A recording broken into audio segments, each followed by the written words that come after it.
आप देख रहे हैं पब्लिक न्यूज 24 बिहार। मैं हूं शुभम कुमार। अभी हम अररिया जिले में हैं और अविनाश आनंद जी ने जैसा बताया कि ये जो अभी गिरिराज सिंह यात्रा लेकर अररिया जिले में पहुंचेंगे 20 या और 21 तारीख के बीच, जब वो ये यात्रा हिंदू स्वाभिमान यात्रा को लेकर पहुंचेंगे तो इसके क्या कुछ दुष्प्रभाव पड़ने वाले। स्वाभिमान यात्रा लेकर अररिया पहुंचने वाले 20 और 21 तारीख को क्या कुछ नहीं।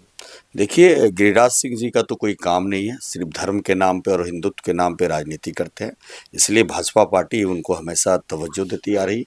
ये संविधान को तोड़ने का और संविधान की जो शक्ति मिली है पूरे भारतीयों को कि हिंदू मुस्लिम सिख ईसाई सभी लोग आपस में भाई हैं और सभी भाईचारे के साथ रहेंगे और भारतीयता की नारा की बात होनी चाहिए, न कि किसी व्यक्तिगत धर्म या जाति के स्वाभिमान की यात्रा की बात होनी चाहिए। तो बड़ी चिंता की विषय है कि जब फारबिसगंज विधानसभा, जिसको भाजपा का गढ़ माना जाता है, हिंदुओं का गढ़ माना जाता है, और जिसमें खुद गिरिराज सिंह बिहार सरकार में तत्कालीन पशु मत्स्य मंत्री थे, उनके कार्यकाल में ही फारबिसगंज की धरती पे 4 अलग अलग पशु वधशाला की अनुज्ञप्ति दी गई।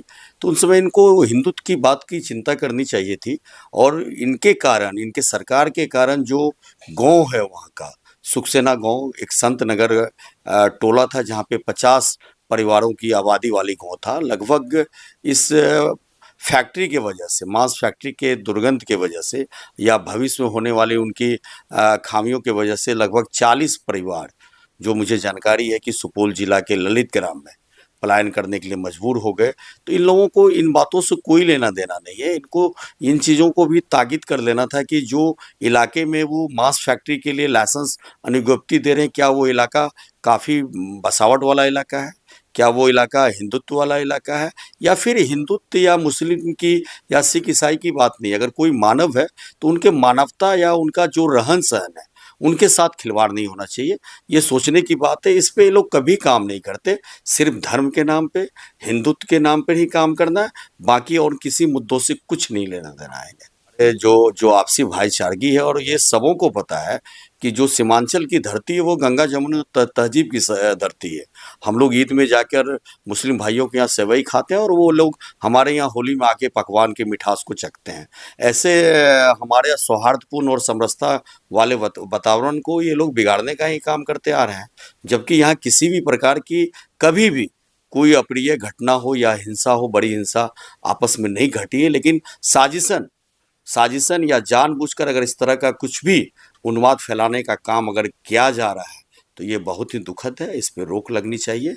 और ये हिंदुत्व स्वाभिमान यात्रा नहीं, एक तरह से समझिए कि धार्मिक उन्माद फैलाने की बड़ी साजिश हो सकती है या बड़ा कोई इस तरह का योजना हो सकता है। हमारा कहना है कि अगर इस तरह की यात्रा ही निकालना है तो भारतीय यात्रा, मानवता यात्रा, या फिर जो लोगों की यहाँ की जन समस्या है उसको दूर करने के लिए कोई यात्रा निकालनी चाहिए, ताकि इस क्षेत्र की बदहाली दूर हो सके। अब सत्ता के लोग जब आवाज़ उठाने लगेंगे तो विपक्ष में बैठे हम लोग क्या करेंगे?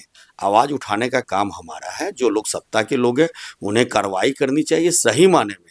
मांस फैक्ट्री से अगर हो रही समस्याओं से वो वाकिफ़ है और जनता के दुख दर्द को दूर करना चाहते हैं तो एकदम तत्कालिक उनको उस पर कार्रवाई करते हुए सभी मांस फैक्ट्री को बसावट वाले इलाकों से हटाकर कहीं दूर दराज के इलाकों में लगवाने का काम करना चाहिए, न कि आवाज़ उठाना चाहिए। आवाज़ उठाने के लिए हम सभी विपक्ष लोग हैं और मजबूत तरीके से हमेशा आवाज़ उठाते रहते हैं। जब बिहार सरकार में गिरिराज सिंह मंत्री थे, किस विभाग के? तो पशुपालन और मत्स्य विभाग के। जब वो मंत्री थे तो अररिया जिले के फारबिसगंज विधानसभा में दनादन पशु वधशाला खोले जा रहे थे, जिनका लाइसेंस लोग कहते हैं कि गिरिराज सिंह के द्वारा, क्योंकि पशुओं के द्वारा जो पशु वधशाला खुला है तो कहीं ना कहीं उसी विभाग के मंत्री ने उनको लाइसेंस निर्गत किया होगा। ये सबसे बड़ा सवाल है। और दूसरा सवाल जो खड़ा हुआ है अभी, जैसा अविनाश आनंद ने कहा कि कोई भी वर्तमान स्थानीय जनप्रतिनिधि सवाल क्यों खड़ा करेगा, क्योंकि वो अभी वर्तमान स्थिति में सरकार में है। केंद्र और राज्य दोनों जगह उनकी सरकार है और फिर भी वो कहते हैं, हम आवाज उठाते हैं।